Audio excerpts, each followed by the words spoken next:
Hi, it's Nicola, and today I have a book review for you. The Pulitzer Prize winner, The New Negro, The Life of Alain Locke by Jeffrey C. Stewart. The show today is brought to you by the Your Family Stories system, which is everything you need to know to write a loved one's life story. And I'll have some information about getting free sections for that in just a minute. A big thank you first to those who are following, subscribing and liking the show. It really does help people find the show and get value from it. So really encourage you to do that, because Forever Young Autobiographies is where we learn how to write life stories for family and friends so that unique memories can live on. So The New Negro, this is a formidable book. It's the biography of a professor, a critic and an aesthete. It's under about 1,000 pages. It's a mighty book put out by Oxford University Press, USA. And Stewart is himself a professor of Black Studies with the University of California in Santa Barbara. And he is uniquely equipped to do this story, to take us on the journey through segregated America of the 1880s to the 1900s. The New Negro book, the biography, has won a number of awards, really top awards. We have the Pulitzer Prize for Biography last year and also the National Book Award for Nonfiction in America. So real model text here, and I'm going to go through a little bit about the book and what we can learn from it to take for our own life story writing. So to kick it off today, I'm just going to talk a little bit about what you can expect from this book. What is it about? So we learn that Locke is born in Philadelphia in 1885 to progressive, free Black parents. They value they have Victorian values, most notably of getting a quality education. And Locke does this. He gets a degree from Harvard and becomes really kind of famous because he is the first African-American to get a Rhodes Scholarship to study in Oxford, England. It's really, really important information there. He's quite famous. We also learn that Locke is very, very close to his mother, and that throughout his life he seeks out these almost motherly figures that help him in his work. Then we also find out that he's always trying to find some fulfillment. He struggles to find fulfillment through his life as a professional Black and gay man in America. It's a real struggle for him. But most importantly, we learn that he is a leading figure in the New Negro movement of the 1920s. And he is a key figure of mentoring young artists, young Black artists during this movement. For example, there's Langston Hughes, Nora Neale Hurston.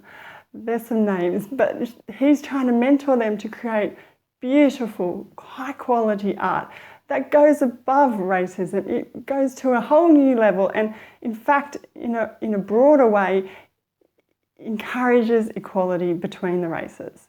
So really high ideals here. So that's what the movement was about. But then, of course, his life moves on. There's this change, this metamorphosis after the movement. He has so much energy, has so many projects and interests on the go. It's quite incredible, really, how prolific he is. So we follow his life then all the way until his death in 1954. That's a little bit about the book. Again, I told you it was a big one, so lots to cover there. But what's really interesting, what stood out from reading this book? I've got 3 points here. The first of all, I think it was really an eye-opener for me how cosmopolitan Locke's life was. He travelled a lot, not only going to England to study, but then every summer he wanted to go back and went back if he could financially afford it, and other world events allowed him to do that. He would always be going back to Europe to had lots of friends, lots of professional, educated black friends, and he had this whole cosmopolitan thing going on. Really quite wonderful to understand that, the dynamics of the world back then. And the fact that he did this put Locke right on the ground for a number of key historical events, which I found really interesting. For example, there was the opening of Tutankhamun's tomb, and he was also on the ground really when this is the start of World War I and World War II. So how interesting is that? The second point that I found interesting was the way Locke faced and dealt with racism in his Oxford days. And most notably, this came from American students, which I really shocked by that, how they sort of excluded him from things like Thanksgiving dinner and how he dealt with that, how that really shaped his time in Oxford. And then we move on to another interesting point, which was just the trove of letters that Stewart had available for this biography. It was just almost mountains of them, all in these beautiful, articulate Victorian prose. So we have letters to and from Alain, for his mother, for his lovers, for other academics. There's his other mother figures, like a godmother, and editors, etc., etc. Just so many letters. And it really does bring to light the fact of how important letters were as a form of communication then. Really, that was the primary source. And it kind of puts us to shame in modern days with our efforts of communication, with our slapdash text messages and our quick social media points.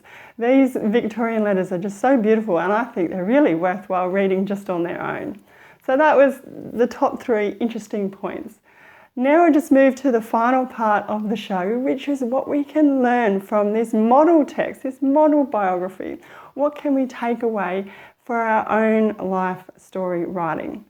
The number one thing I thought stood out for me for this book was the start. Stewart gives us a real sizzling start to this book. It's when Locke's mother Mary dies and Harry reacts to that. What does he do? He holds a small, intimate sort of last wake, I suppose, in his apartment for friends, and he has his mother dressed in finery, sitting up as if Stewart says she could lean over at any moment and pour tea. She's kind of propped up in the corner. And this is a real dramatic start. From the first page, it draws the reader right in, and it shows a lot about Locke's character. So worthwhile, even just reading that first chapter, a really good example of how to start a book in a dramatic way. The second interesting thing about this book was the way that Stewart uses interviews. It really does confirm that interviews are essential for our life story writing. I think he uses 19 oral interviews of people who actually knew Locke. This is really important because I imagine from these interviews, Stewart would have been able to grasp a bit about the character of Locke and his motives from these interviewees.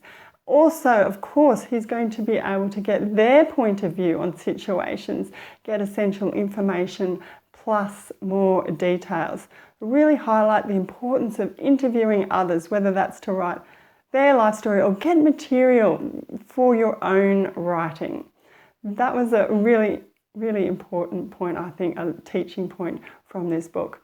And finally, the third takeaway from the book is the way that Stewart uses this mountain of information. Not only has he got Locke's writings, but he's got writings about him from other people. So he's got this huge trove of information, and how he uses all those facts and he uses his understanding of the cultural times to then draw and make arguments and opinions about why Locke made certain decisions, key decisions in his life.